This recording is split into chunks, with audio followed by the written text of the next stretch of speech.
Hello guys! Welcome back sa aking channel.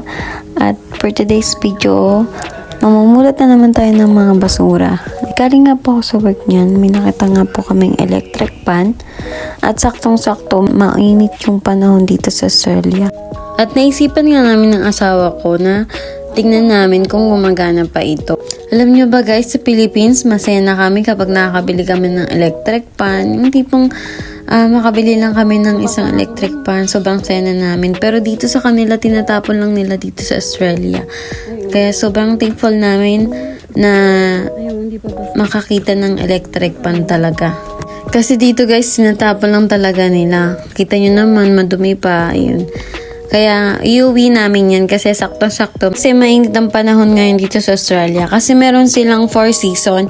Meron silang rainy season, winter season, saka sunny season, at saka autumn season. Ayun. O na nakapunta kami dito na sunny season. Pero pag taglamig na dito guys, hindi rin namin magagamit yan. Baka nga ma-stuck lang din yan. Kaya kahit tingnan nyo naman na sunny season ngayon, naka-jacket pa rin kami. Kasi malamig pa rin talaga dito sa Australia. Galing ako sa work.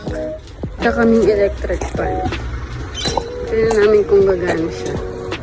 Andito na nga kami sa garage at yan na nga po. At itatry na nga po ng aking asawa ay lagay sa saksakan kung gumagana nga po siya. Kasi kung hindi, ibabalik namin siya dun para kunin siya ng mga kumukuha ng basura. Ayun na nga guys, binuksan na ng asawa ko. Yun lang pala yung sira niya, yung paghigpitan sa LC. Ayun, hindi pala kayang ayusin nila yan, kaya yung asawa ko na lang yung nag-ayos. Kasi tamad yung mga Australian na mag-ayos.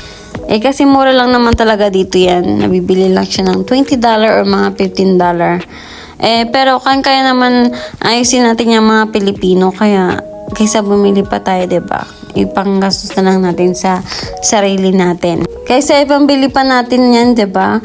Around $50. So, ibang gastos na lang natin sa mga sarili natin. So, ayun na guys. Napagod na yung misis ko na mag-whisper. Kaya, ako naman ngayon. So, ayan. Tignan nyo naman yung electric pan. Gumagana, oh. Pinulot lang namin yan, oh.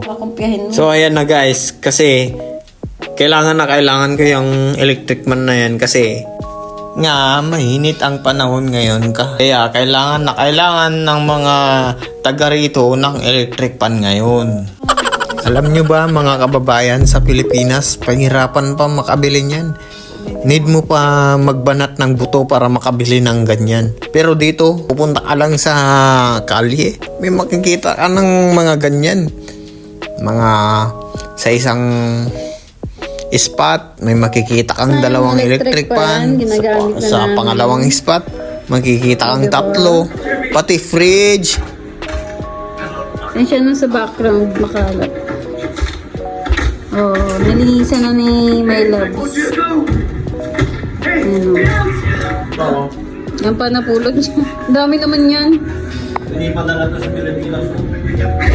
Okay, may mga gusto dyan. May nyo na.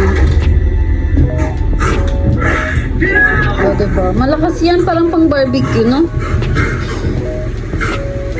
Ang ganda, malakas din. Diba?